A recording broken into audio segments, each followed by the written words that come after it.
Bitcoin has dropped below 110K, and you hear panic everywhere. News reports are screaming about crashes, Twitter is full of doom and gloom scenarios, and thousands of regular traders are panic selling their coins. But what if I told you this isn't the end of the bull run?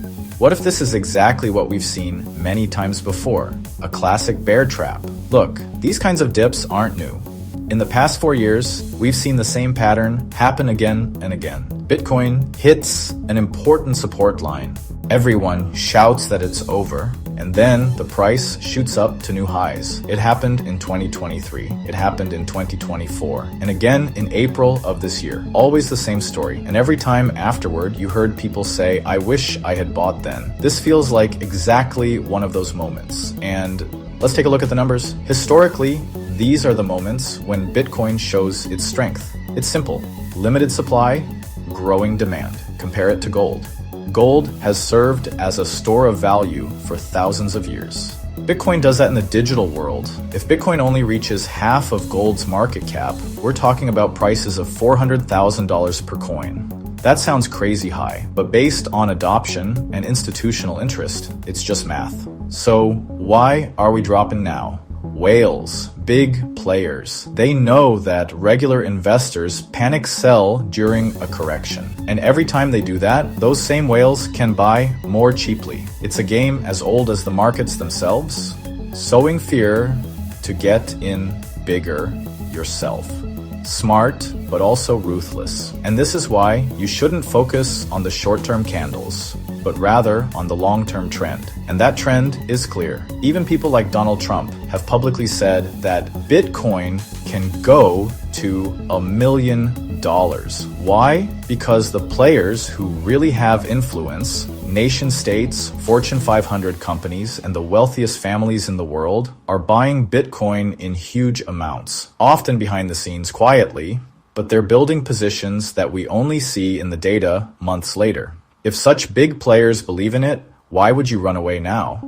But here's the twist. It's not just about Bitcoin anymore. Ethereum is starting to steal the show more and more. For the first time ever, professional investors are even skipping Bitcoin entirely. They're going straight to Ethereum. Why? Because ETH fits exactly what Wall Street wants. Tokenization, stablecoins, smart contracts, cash flows. Ethereum isn't just internet money. It's a complete financial ecosystem that traditional investors understand. The numbers don't lie. Ethereum ETFs attracted $4 billion in inflows in just 1 month. Compare that to the $36 billion that Bitcoin ETFs brought in during their first year. If this keeps up, we're talking about $50 billion a year. That's not just hype anymore, that's a steady flow of money. And that's exactly what big investors want to see. And you can see that effect across the market. Bloomberg reports that there are now over 90 applications for new crypto ETFs in the US. Not just Bitcoin and Ethereum, but also Solana, Cardano, XRP, and even meme coins. This is literally Wall Street opening the floodgates. If even a fraction of those get approved, a tsunami of money will flow into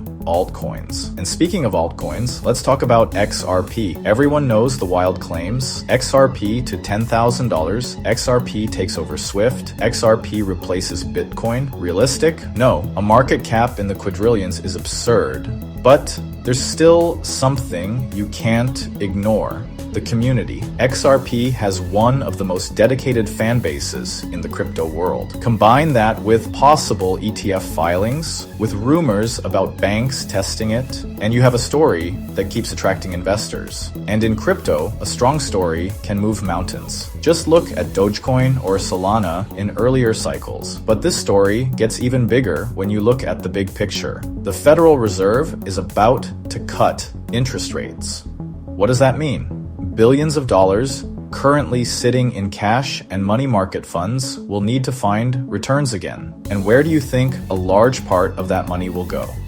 To stocks, to technology, and eventually, as always, to crypto.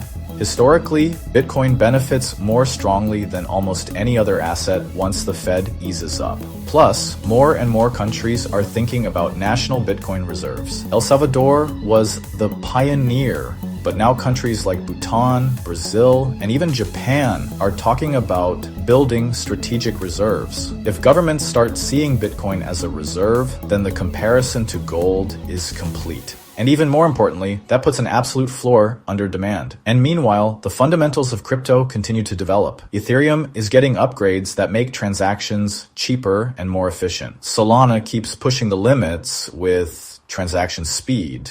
Even projects like Cardano and Tron benefit from the adoption of stablecoins. Every dollar that moves on chain means more demand for smart contracts. That's utility. And utility is the backbone of lasting price increases. On top of that, you get the intersection of AI and crypto. Projects like Bitensor and Render combine the hype of AI with the infrastructure of blockchain. No one knows if they'll be the winners, but the story alone attracts billions in speculative capital. And in this market, the story is often the spark for huge rallies.